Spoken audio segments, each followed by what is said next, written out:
There's some days when nothing seems to go right.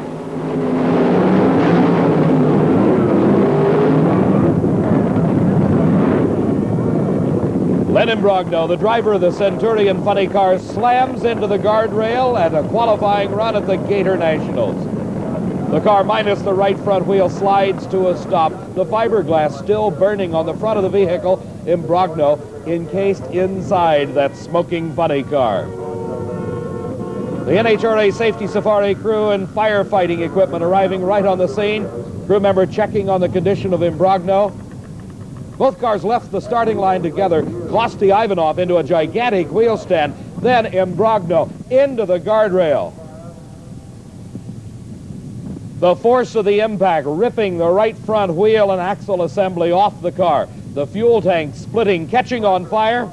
Imbrogno totally out of control. He can't steer that car, that $40,000 funny car that's now basically a piece of junk. Imbrogno coming to a sliding stop at the start of the speed trap, just 66 feet short of the finish line at Gainesville Raceway. The remains of the chassis suspended from the wrecker as it's taken from the racetrack. You see dramatic proof of the force of the impact as the right front wheel and axle assembly ripped from the car, but the roll cage in excellent condition. A lot of luck for Len Imbrogno so he can talk to Steve Evans. Well, Dave, as what's left of the Centurion funny car is being pulled off the track, this is Len Imbrogno. How are you? Oh, I'm all right. That's about as hard as I've seen a funny car hit the rail in a long time. Really? Car went into a tire shake, which is normal for funny cars, and generally when you shift the car into high gear, the tire shake will stop. But apparently this one had its front wheels off the ground, and as I shifted it, that's all I can remember. But it was veering, I guess. It got out of its tracks, and as soon as it got out of its track a little bit, it went right into the guardrail just as I shifted it. So, and once you hit the rail, you had no steering. How close did you come to Kosti Ivanov? I didn't even see Kosti. I tried to keep it, everything to this side as much as possible. I don't remember seeing Kosti at all. Okay, well, our condolences on the loss of a fine race car, but you're okay, and that's what really counts. Thank you, Steve. What does 31-year-old Len Imbrogno and his partner Ken Thornburg do? Well, of course, they build another funny car. Hello, everybody. I'm Dave McClelland. Along with Steve Evans, we're bringing you the 1980 Gatornationals from Gainesville, Florida. Qualifying is completed. The fields are set for today's final eliminations. We'll be back with more Gatornationals excitement in just a moment.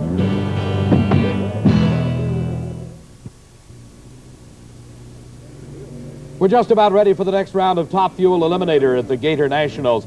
And NHRA officials, President Wally Parks and Competition Director Steve Gibbs, look on from Monitor Control section of the timing facility here at Gainesville Raceway. Top Fuel Eliminator, some of the most exotic race cars in all of the world. Let's find out more about them. 22 feet of tubing, a 2,000 horsepower, supercharged nitro-burning engine behind the driver, all wrapped in a hand-formed aluminum skin with a parachute brake to stop it. That's the modern-day Top Fuel dragster that has evolved over the last 2 decades from what we once called the hot rod. The controls, very simple. A clutch pedal, a throttle, a hand brake, a shifter, parachute release, and fuel shut-off. That's all he needs at 5 seconds, 250 miles an hour, the fastest accelerating vehicle in the world. Steve, the fastest accelerating vehicle in qualifying was this car, the Top Fuel dragster, owned by Larry Miner and driven by 2-time national champion Gary Beck. The start of a new team in the 1980 season as Beck taking over the driving chores for this vehicle in the first round of competition came up against Dick LaHaye. The California-based team of Miner and Beck against LaHaye, who hails from Lansing, Michigan. The track had been repaved during the winter with a concrete starting line pad installed. Was a very tricky racing surface throughout all of qualifying. Both cars into the staging beams, and it is Beck with a good lead and extending that lead throughout the first round win. It is Gary Beck with a 5.71 second elapsed time. That is the quickest elapsed time recorded since 1975 in all of drag racing. Watch how he pulls away from Dick LaHaye right at the very start. LaHaye running a very respectable 6.04 second elapsed time is still a train length behind Gary Beck's record-shattering 5.71 second elapsed time. Dave, Gary Beck certainly served notice. He's the man to beat, qualifying low at a 5.81, but as he gets his helmet off, I want to be the first to tell him that he just ran the quickest time in probably 3 or 4 years, a 5.71, GB. And that's great, Steve, isn't it? It's unbelievable. The car's an ET car, I'll tell you. We've been working on it, Jim Wright and Larry Miner, and it's just steady and runs sweet as a pie. And clean and dry, apparently no oil, no parts hurt. And that's something. You all right? All right. Gary Beck's not only excited, he's talking to his motor, David. Steve, let's hope that the motor doesn't talk back to Gary. Here's the crew, Jim Wright, the crew chief, and of course the car owner, Larry Miner, overjoyed with that 5.71 second elapsed time, the 5th quickest time in the history of the drag racing sport. As Gary goes into round number 2, here's who he'll race. Bob Noyes drives for Jim Brissett. Another of the top fuel racers, a favorite of all the Floridians, Big Daddy Don Garland. From Compton, California, on his first full year on the national event circuit, John Kimball. The number 2 qualifier, Jeb Allen, he came in with a 5.87 second elapsed time. Frank Bradley from Napa, California, former Winter Nationals champ. Richard Tharp out of Dallas, Texas, regarded as one of the top drivers in the sport. And Shirley Muldowney, former world champion, qualified very well at this Gator Nationals. The crowd standing on their feet as we get ready to go into round number 2 of top fuel eliminations. Record-shattering crowd, all eyes on the starting line as 2,000 horsepower apiece coming out of the water area. It's John Kimball against Don Garland. Taking a look at a burnout, this is John Kimball, and you see the tires growing in height as the centrifugal force growing the rubber higher and higher, almost to the point that they would be as he crosses the finish line. The burnout, of course, designed to heat those broad rubber slicks, provide the utmost in traction. Big Daddy Don Garlitz debuted this car at the Winter Nationals. He failed to qualify, worked hard on it for 2 weeks, and got the car into a very competitive posture. So competitive, he was the number 4 qualifier here at the Gator Nationals. He's from Sefner, Florida, just a suburb of Tampa, a few short miles away from Gainesville, and is definitely the crowd favorite in top fuel racing. An electronic starting device known as a Christmas tree is used to send these landlocked missiles on their way. And this is the view of the Christmas tree as seen by John Kimball. He is in the lane nearest the camera. You see both cars are approaching the lanes, the lights at the top of the tree. When all 4 lights are lit, that means it's time for Starter Buster Couch to throw the switch. The green light comes on if they leave at the proper moment. And side by side, they streak down the quarter mile. It's Big Daddy Don Garlitz there first, 6.02 seconds. His speed, 235 miles an hour. John Kimball close behind at 6.08 seconds. His speed 240, but not enough to catch Big Daddy. Richard Tharp at the wheel of the dark blue dragster owned by Candies and Hughes. Tharp, a professional race driver from Dallas, Texas, is a former national champion and a former world champion. He's racing against one of his strongest competitors, Shirley, the bright pink dragster that carried Shirley Muldowney to the winner's circle of the recent Winter Nationals just a couple of months ago out of Pomona, California. Now bearing the single name Shirley on the side of the car, but no one mistakes it. They know who it is, Shirley Muldowney, the former world champion. Her burnout's completed. She's approaching the starting line. The electronic Christmas tree is controlled at the starting line by these 3 light beams.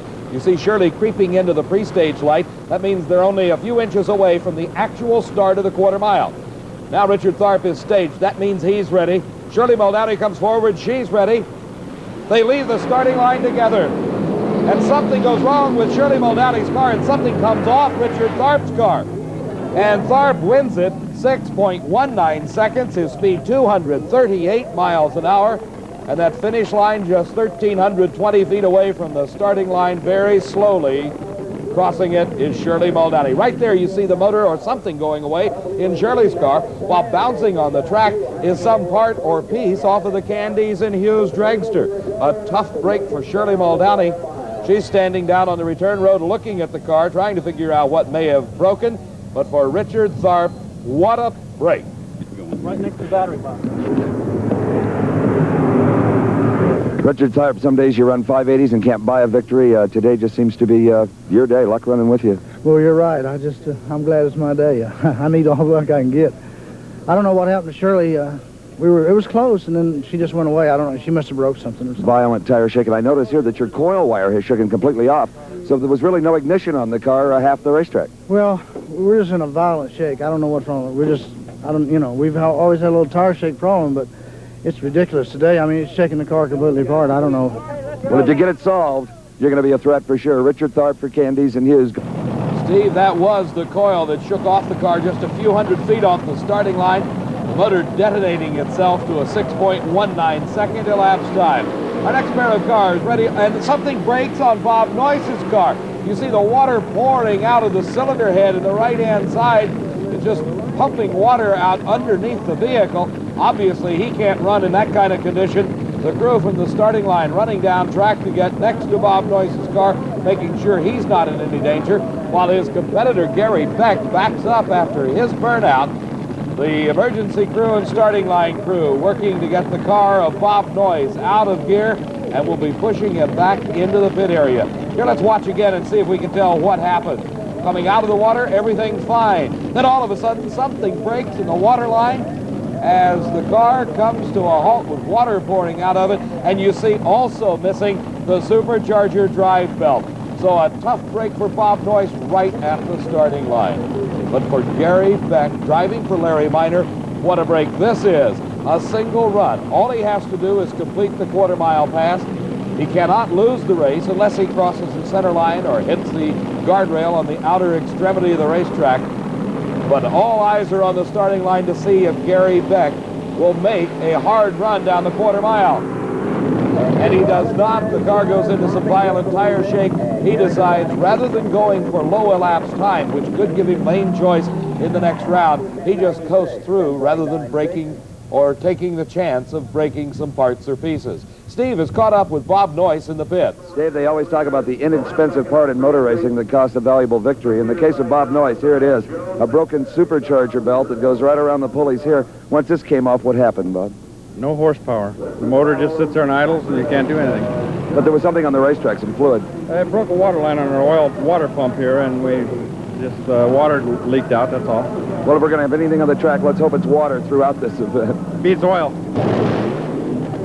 The final pair of cars getting ready for their run down this quarter mile in the second round of racing. A total of 16 top fuel dragsters started off the first round. Jeb Allen against Frank Bradley. Both cars' burnouts completed, approaching the starting line, and they leave the line together. A great lead for Jeb Allen as he starts to power away from Frank Bradley. And it's Jeb Allen, 5.88 second elapsed time. That's the quickest elapsed time in the entire second round of racing. Here again we see as Jeb Allen starts his launch from the starting line. He begins to lengthen his lead over Frank Bradley. His speed at the end of the quarter mile, over 245 miles an hour, for a big second round win for 25-year-old Jeb Allen. Jeb serving as his own crew chief and ace mechanic throughout this entire weekend, heads back into the pits to get ready for the semifinals and tells his crew, let's go, we need to get to work. And a lot of work going on here in Shirley Muldowney's pit area as we take a look at the part that broke that caused her to go out of racing. Here's Steve. Dave, a big crowd around Shirley Muldowney's car. They love her in victory and defeat. What happened? Something broke in the drivetrain, twisted something off. We haven't been beat like that in a long time. Attributable to the tire shake? We're not sure. Possibly. It shook pretty hard, Steve. It really shook hard. I know you love to race Richard Tharp. He's one of your favorite targets. He's a good driver, Yeah, and he he is. really makes you pay attention. I like to race Richard. I like to get him, too. Watching intently, Shirley's pet dog, Skippy. We'll be back with more racing from the Gator Nationals in just a moment. Back at the Gator Nationals at Gainesville Raceway in Gainesville, Florida, I'm Dave McClelland, along with Steve Evans, and we've joined the thousands of spectators in the pit area to take a look at what is really a funny car. The funny car is really a 25-year, $40,000 evolution of the stock car. Mechanically, the engine, the transmission, the differential, identical to that of a top fuel dragster, but that's where the similarities end. With the engine in front of the driver, an onboard fire extinguisher system is required.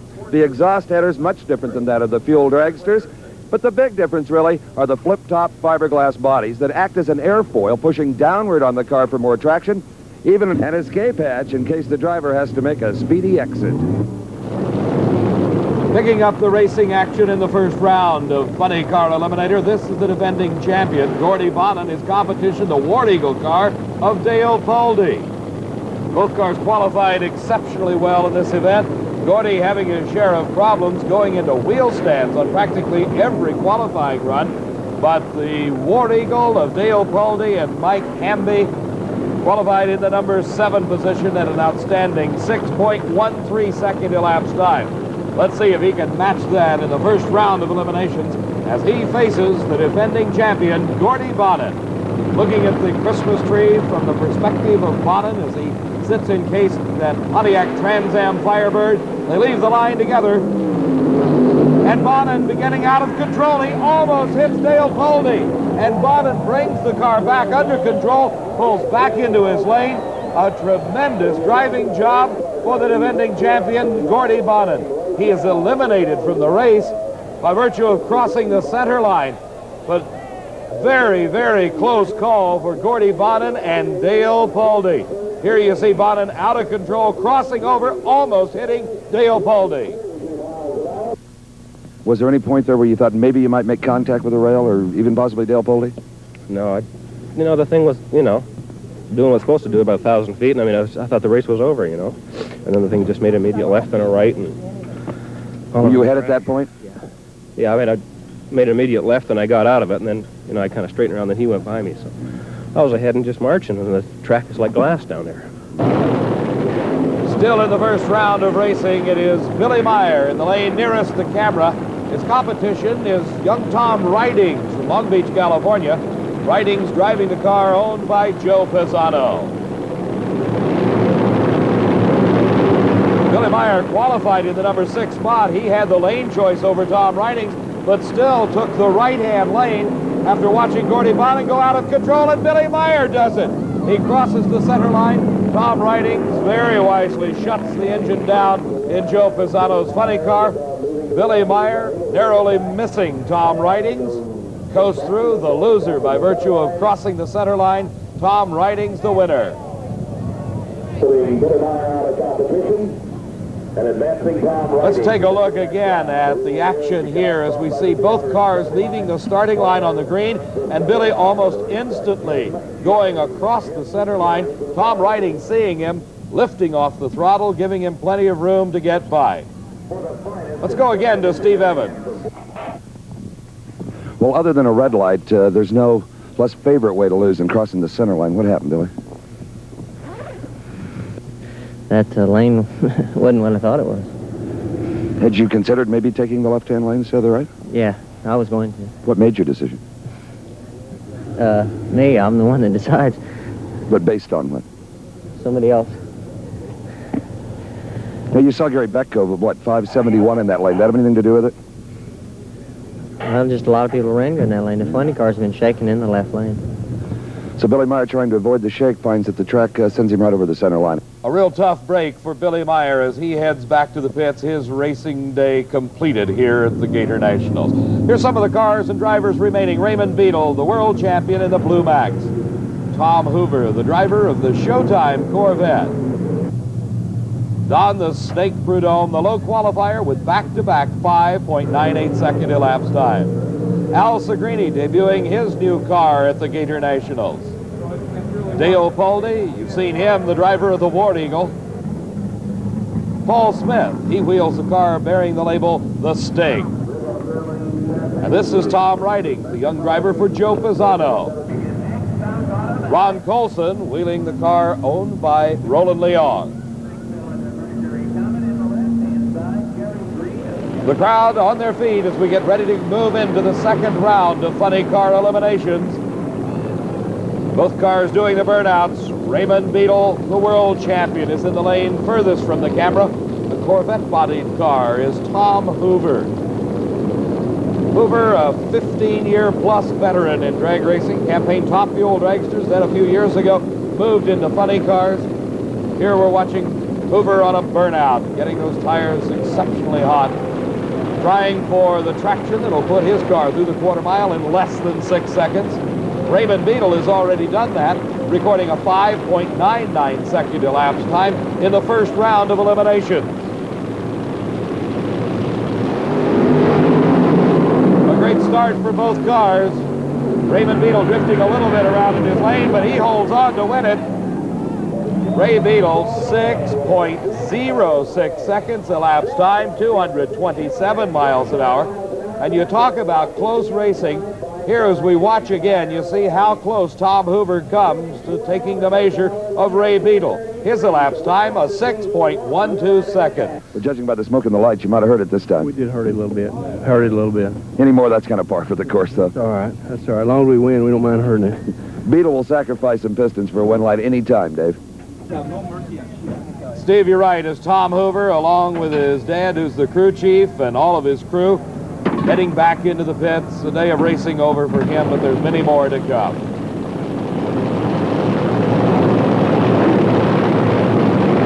Al Segrini has got the dubious pleasure of running the man that's the low qualifier, Don the Snake Prudhomme. 5.98 seconds elapsed time, the first time ever in the history of the sport that a funny car has recorded 2 5-second elapsed times in qualifying. Here again, watching from Al Segrini's point of view, you see the cars leave the starting line, and look at Prudhomme go. By several car lengths, Don Prudhomme establishes a new national record at 5.94 seconds as he soundly trounces Al Segrini. 5.94 seconds with a speed of 234 miles an hour. That is a new national record for Don Prudhomme. Prudhomme so far ahead, Segrini not even in view as they cross the starting line. And Al Segrini out of his car in the turnaround area, taking off the fire mask and pulling off the Nomex sock that covers his face during competition, kind of looking a little bit bewildered as he watched Prudhomme go away with a 5.94 second elapsed time. When the Max gets tough with a 5.99, the Snake just gets a bit tougher with brand new national record at 5.94. Congratulations. This deal's getting plenty serious, isn't it? You got a lot bigger smile this round than you did the last one. Yeah, it's coming around. You know, we just got to run so damn hard to make it perform, but got to do whatever it takes, you know. When you came into this race, especially during qualifying, did you think a 94 was even possible? Oh, with these things, you never know. The next pair of cars, Dale Poldy. We saw him in round number 1 as he had a lucky break against Gordy Bonnet.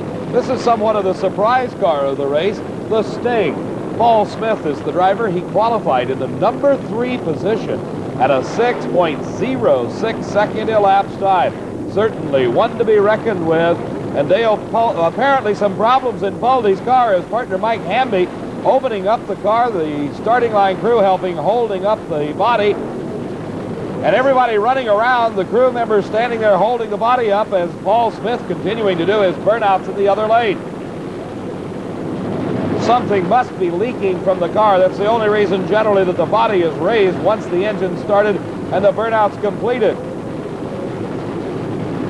Dale Poldy, the driver, is sitting patiently holding onto the brake handle, keeping the car from moving, kind of trying to give some directions as Mike Hamby under the fiberglass body working on the far side of the motor. We can't see exactly what it is, but the body's coming back down. They've not shut him off, so it will be a race between Dale Poldy and Paul Smith. The concentration may be broken for Poldy. We'll have to wait and see. Anything that changes from the norm can break the concentration of these drivers, and it's all important. And something going wrong with Smith's car. He loses traction, and Poldy right down the center of the lane. And the elapsed time, 6.07 seconds. His speed, 239 miles an hour. Certainly nothing wrong with that right-hand lane now. Here you see Paul Smith losing traction. The car starting to bounce as he leaves the starting line. But Dale Poldy with an astounding 6.07 seconds.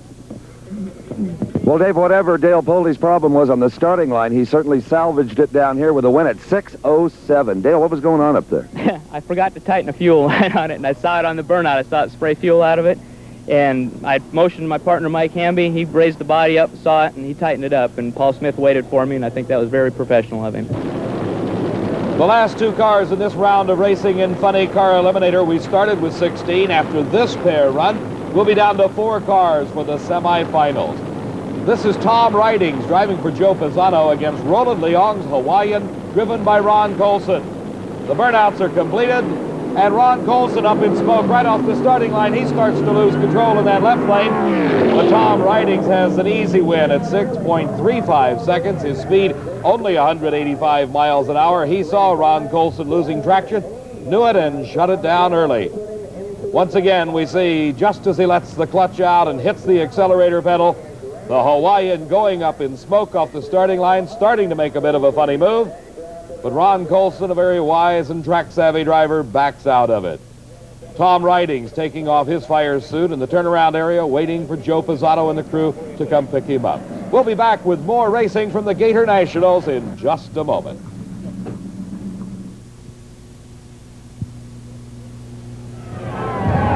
An enthusiastic and happy crowd jammed into Gainesville Raceway, enjoying all of the excitement of championship drag racing. In addition to the professional categories, they watched the sportsman racing, concluded earlier today, as George Williams of Lebanon, Indiana, won stock eliminator over a red lighting Ray Cook. In super stock eliminator, it was again a red light on the Christmas tree as the world champion Amy Falk left the red bulb glowing, indicating she left the starting line just a fraction of a second too soon. The winner from nearby Stark, Florida, Bud Spears. In competition eliminator, it was the Volkswagen dragster of Jeff Leninger, the low qualifier, who red-lit away his chance for a win, giving the victory to Dennis Ferrara in his Chevrolet Monza. One of the special categories of competition at the Gator Nationals is Pro Stock Bike. Motorcycles, very similar to the types of bikes you see on the streets, but with allowable modifications, moving them into the highly competitive Pro Stock category. The finalist, Mike Keat, astride a Kawasaki in the lane nearest the camera. Ed Ryan riding a Harley-Davidson. Superbike Mike stretching out his lead and taking the win. The crew for Superbike Mike very happy with the victory. Pro Stock eliminator in motorcycle category with an elapsed time of 9.19 seconds. His speed over 140 miles an hour as he edges out Ed Ryan of Revere, Massachusetts. Ryan astride his Harley-Davidson. At the end of the track, an obviously happy Mike Keat. Well, let's see. The last 2 years world champions went out early. Yeah, they had bad luck. That's all we can say about them. You know, they got the power. They just had bad luck. And you rode a heck of a race, too. Starting line is very important with the motorcycles, isn't it? It definitely is. I just had to ease it off, but this track has really come around. It's a great track. The final pair of cars in sportsman category competition, Pro Comp Eliminator, a pair of alcohol-burning dragsters. The world champion, the Grace Cup champion in the near lane, Billy Williams. His competition comes from Bay City, Texas, and a former Cajun Nationals winner, that is Willard Buff. It was a year ago that Billy Williams won practically everything there was to win in sportsman racing. He won the coveted Grace Cup championship with a big $15,000 pot of gold at the end of the rainbow. But here he is trying for the Gator Nationals championship, and he wins it over Willard Buff. His elapsed time, 6.60 seconds. His speed, 210 miles an hour. For Billy Williams, adding another national title to his credit. Willard Buff was not giving up easily, though, as he left the starting line right beside Billy Williams. But a little bit of extra horsepower in the Williams and Kazanjian entry pulls him to a victory at the finish line. Call him the Munchkin or 640 Shorty. He doesn't care. He's got a number 1 on his car. He's the world champion and now the Gator Nationals champion. Congratulations. This one came tough. Thanks, Steve. Yeah, I did. I didn't think I was going to make it. I almost even waived the points for it. Is that right? This race has eluded you, even though you won 6 national events or something like that last year. 6, yeah. And here's the man that you just defeated. In fact, you built the engine in his car, Willard Buff, and a great drive for you, too, Willard. He's a good one, isn't he? Got a good teacher. Can't deny that. Okay, two happy competitors, but this is the champion of the Gator Nationals, Billy Williams. Billy Williams would like nothing better to repeat as the top sportsman racer in all the country as he sets his sights on the Grace Quaker State Performance Cup for 1980. The sportsman category competition completed. The top fuel dragsters headed back to the starting lines. There you see our sportsman winners plus the pro bike champion, Mike Keith. We'll be back with more racing from the Gator Nationals in just a moment.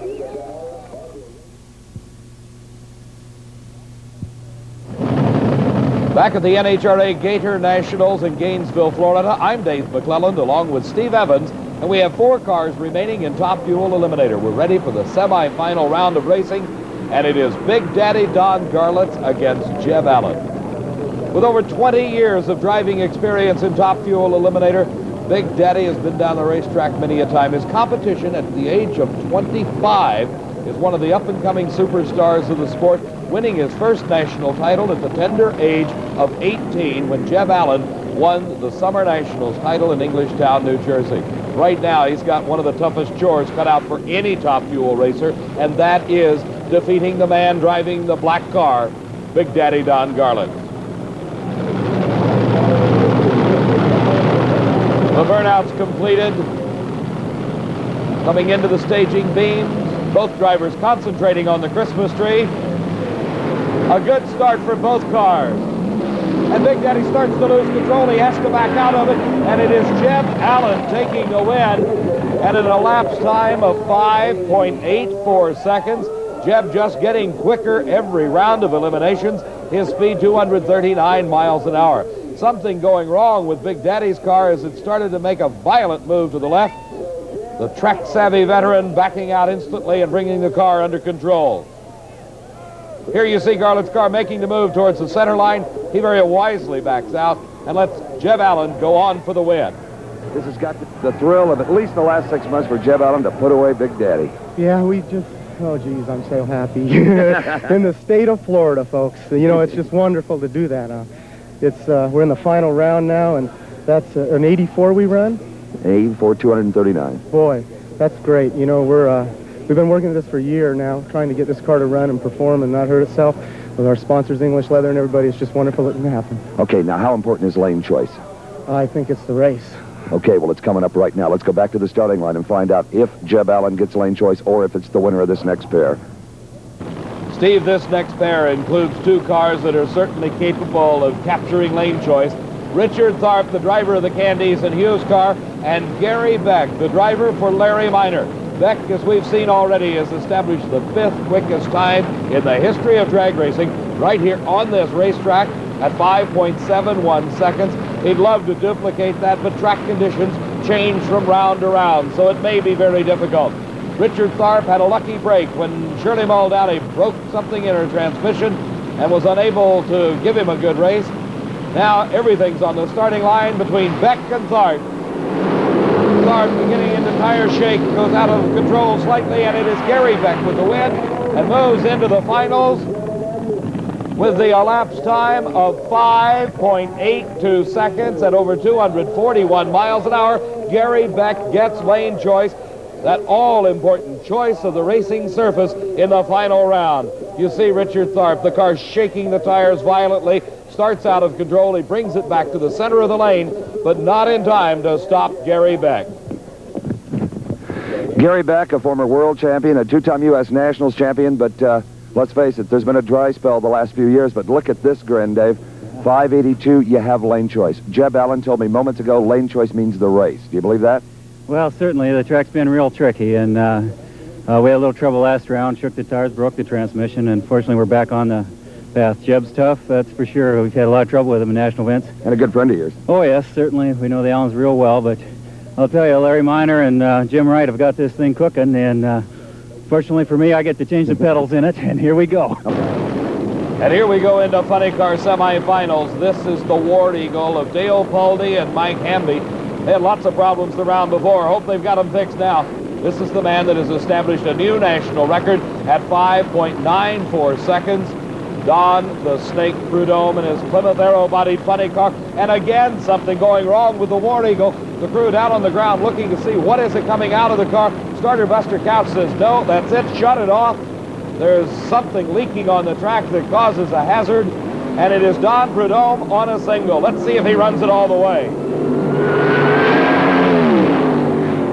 And run it all the way he did. Another new national record, 5.93 seconds. His speed, 239 miles an hour. A very dejected Mike Hamby walking up to look into the car as Dale Poldy sits in and says, what went wrong?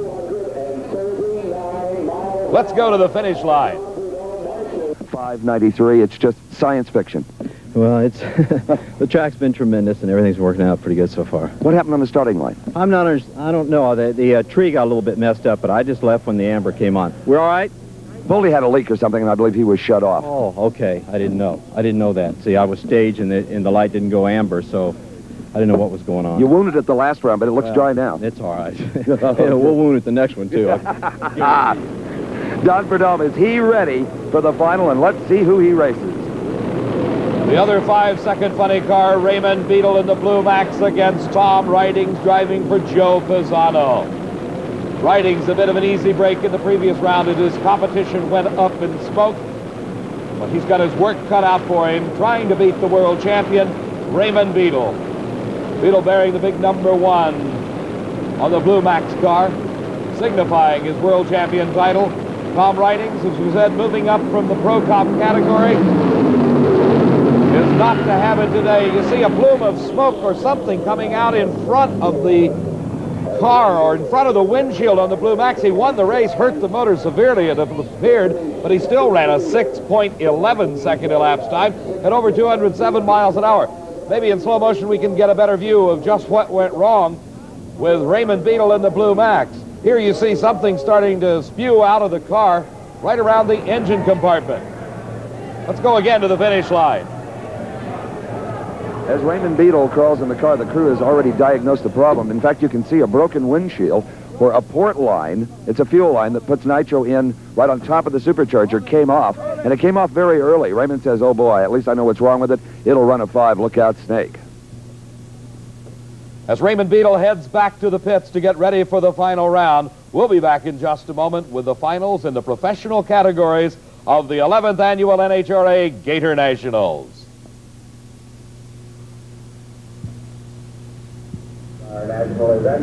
Only 6 cars remain in competition at the Gatornationals. The finalists in the 3 professional categories, Pro Stock, Funny Car, and Top Fuel.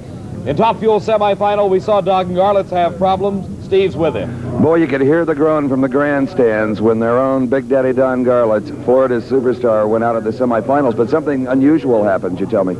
Yeah, we broke an axle, Steve. Ooh, that can be real trouble. Well, I've often worried about that. You know, we run these spools, and the other wheel keeps driving, and I always thought you just make a violent turn. Well, it made a pretty violent turn, but it wasn't one that wasn't able to be brought back under control. I lifted immediately and cut it hard right, and it didn't even cross the center line. I want to put you on the spot here. Jeb Allen and Gary Beck in the final. Who do you pick? Well, Gary Beck has got the lane choice with a 582. I'm going to go for Beck. Well, that's what Jeb said. Lane choice could be the race. Yeah, however, Beck ran the 582 in the right lane, didn't he? No, left lane. Oh, he did do it in the left lane. Okay. You'll go with Beck then? I'm going to go with Beck because I think he's a little more experienced than Allen. He's got an awful good car, and he's good. And I think that maybe Allen will maybe overdo his a little bit, where Beck won't. Beck will just leave his car like it is.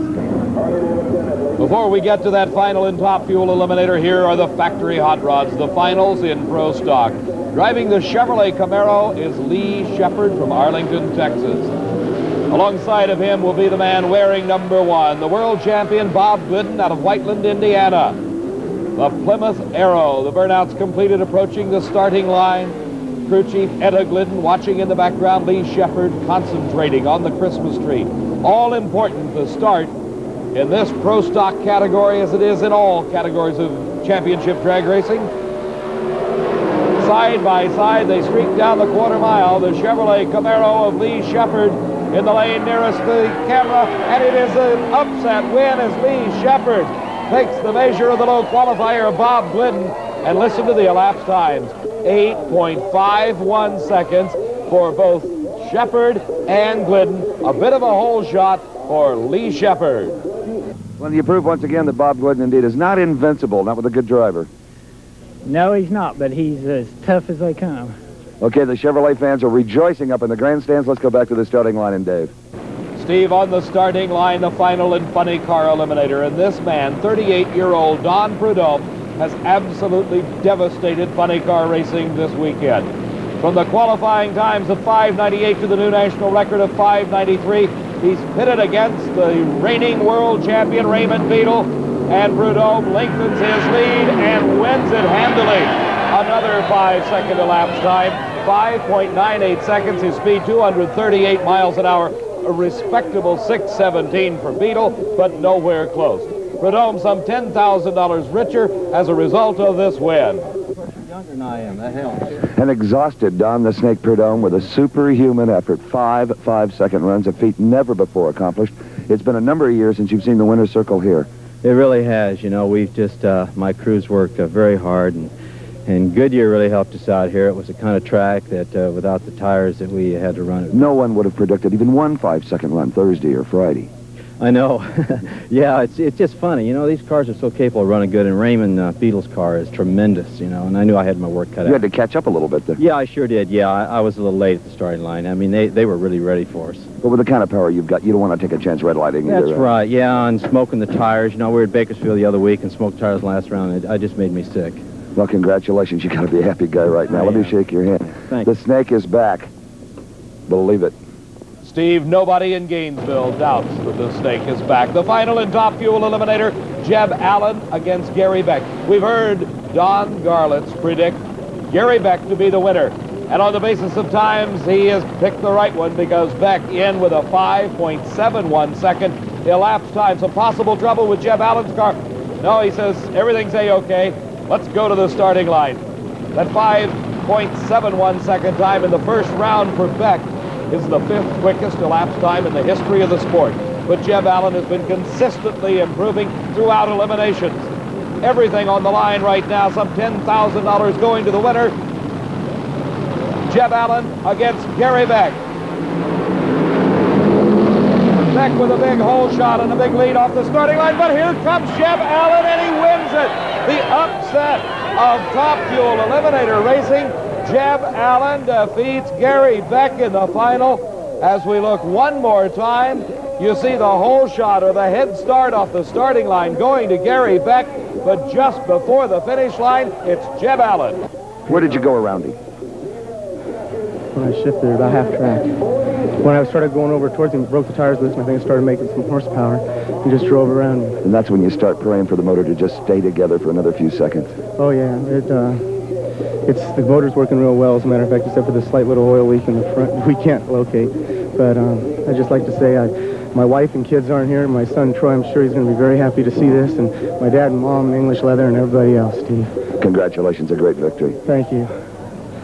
Jeb Allen, who knows, he could be the 1980 world champion.